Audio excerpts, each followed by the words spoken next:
Você já parou para pensar como foi a evolução da inclusão do deficiente na educação e na sociedade? Ao longo do tempo, o homem aprendeu que todos devem ter oportunidades iguais, podendo assim ter uma vida digna como qualquer outra pessoa. Mas nem sempre foi assim. Demorou muito para que o mundo, e principalmente o Brasil, vissem que a educação é um direito igual de todos, e que com ela o deficiente poderia ser integrado à sociedade, obtendo uma melhora significativa em seu desenvolvimento. O trabalho foi árduo, nos períodos vivenciados na evolução da inclusão do deficiente na educação, e suas conquistas alcançadas até o momento atual. E no Brasil, esse processo foi diferente dos demais países europeus e americanos. No Brasil, as leis beneficiaram bastante ao acesso à educação de pessoas deficientes. Contudo, o que é visto na prática é diferente, pois muitas escolas ainda não estão preparadas para receber essas pessoas. Enfim, é visto que a educação ainda peca em algumas questões na inclusão do deficiente ao ensino, mas o homem já mudou bastante em suas concepções na integração deles à sociedade. Na história da educação especial e da inclusão social do deficiente, pode-se ver grandes mudanças ocorridas durante toda a vivência do homem. O mundo passou por diversas fases na forma de tratamento ao deficiente, de abandonados ou mortos, a sua inclusão social no mundo atual. Em épocas remotas, principalmente nas sociedades greco-romanas, toda criança que possuía deficiência física, cognitiva ou sensorial eram rejeitadas. Muitas eram abandonadas e outras até mortas, pois na visão deles elas não possuíam uma beleza, o que era muito valorizado por aqueles povos. Pesquisas feitas mostram que muitas tribos indígenas, através de sua cultura, matam a criança deficiente ou frágil de saúde assim que ela nasce, pois acreditam que estejam praticando um ato de amor. Isso acontecia nos primórdios e é visto até hoje na cultura de algumas tribos indígenas brasileiras. Foram vários estudiosos que colaboraram na integração dos deficientes ao meio social e à educação, e em seu desenvolvimento. Um dos pioneiros, sempre lembrado como o pai da educação especial, foi o médico Jean-Marc Gaspard Itard. No século XIX, na França, Jean Itard elaborou o primeiro programa sistemático de educação especial, sendo assim considerado o pai da educação especial. A primeira experiência realizada por ele foi em 1800, quando investiu na tentativa de recuperação e educabilidade de Victor de Aveyron, que era conhecido como o Menino Selvagem, uma criança encontrada na floresta vivendo como um animal, sem conhecer qualquer forma de comunicação. Foi uma das primeiras tentativas de educar e modificar o potencial cognitivo de uma criança considerada diferente.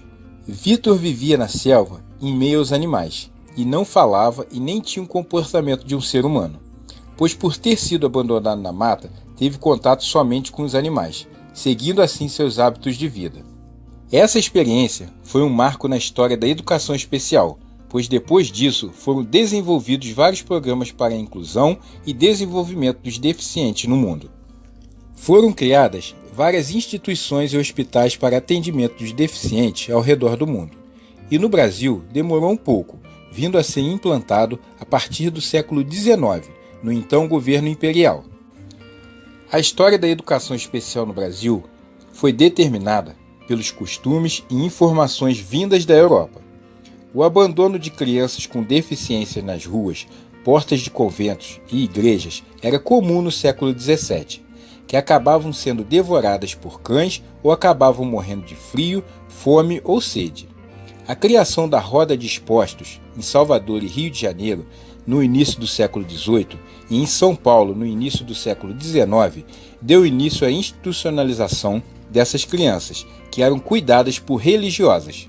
Passado essa fase, os especialistas viram que não bastava uma instituição para o tratamento e educabilidade do deficiente. Eles notaram que o desenvolvimento e inclusão deveriam acontecer junto, nas escolas normais e em meio à sociedade. Foi então que países europeus e americanos começaram a integração dos deficientes nas escolas públicas. No Brasil, esse processo também foi mais tarde, vindo a acontecer somente depois do ano de 1988, onde foi criado o artigo 208 da Constituição Brasileira, que fala da integração do deficiente à escola regular de ensino.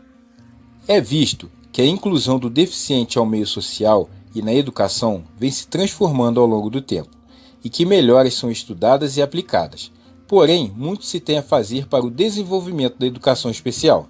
Portanto, é concluído que o espaço utilizado por uma criança normal, tanto na sociedade como na educação, também é por direito das crianças especiais. A escola e os docentes devem ter em mente que o mesmo trabalho feito na sala de aula deve ser consequentemente aplicado ao aluno deficiente, para que não só o aluno deficiente se sinta integrado, mas que todos os colegas e comunidade escolar o tratem como uma pessoa normal. Na história, é mostrado como o deficiente era tratado através de crenças, costumes e até preconceitos. Hoje o que se vê no Brasil é um desenvolvimento profissional dos educadores, que estão se preparando melhor, porém a educação brasileira é falha em várias questões na educação especial. Uma delas é a falta de profissionais na área e um tratamento digno aos deficientes do nosso país.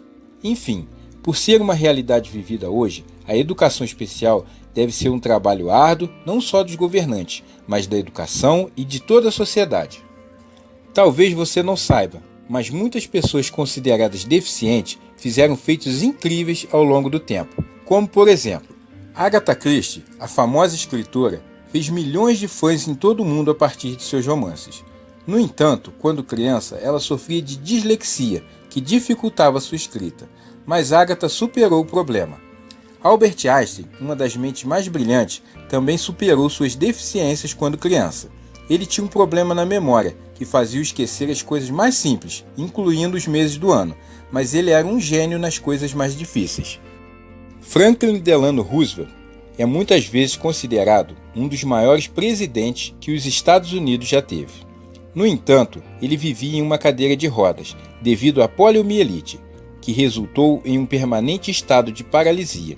Ele comandou a nação a partir dessa cadeira.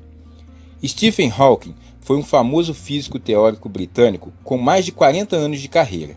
Hawking tinha seu corpo comprometido por uma doença neurológica chamada esclerose amiotrófica lateral. Quando os primeiros sintomas da doença apareceram, os médicos disseram que ele não sobreviveria mais de 2 ou 3 anos.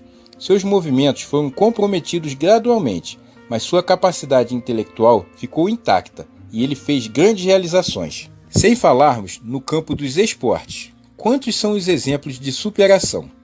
Devemos sempre nos perguntarmos quantos talentos mais deixaram de serem descobertos apenas por falta de apoio ou de preconceito. Existem muitas barreiras a serem quebradas nas questões da inclusão do deficiente na sociedade, mas devemos sempre nos lembrarmos, as primeiras barreiras devem ser quebradas em nós mesmos, pois a maior deficiência não está no corpo do deficiente, e sim na mente do preconceituoso. Eu espero que eu tenha lhe ajudado com esse vídeo a entender como é a luta de um deficiente e sua inclusão na nossa sociedade. Muito obrigado por você ter assistido esse vídeo, um grande abraço e fique com Deus.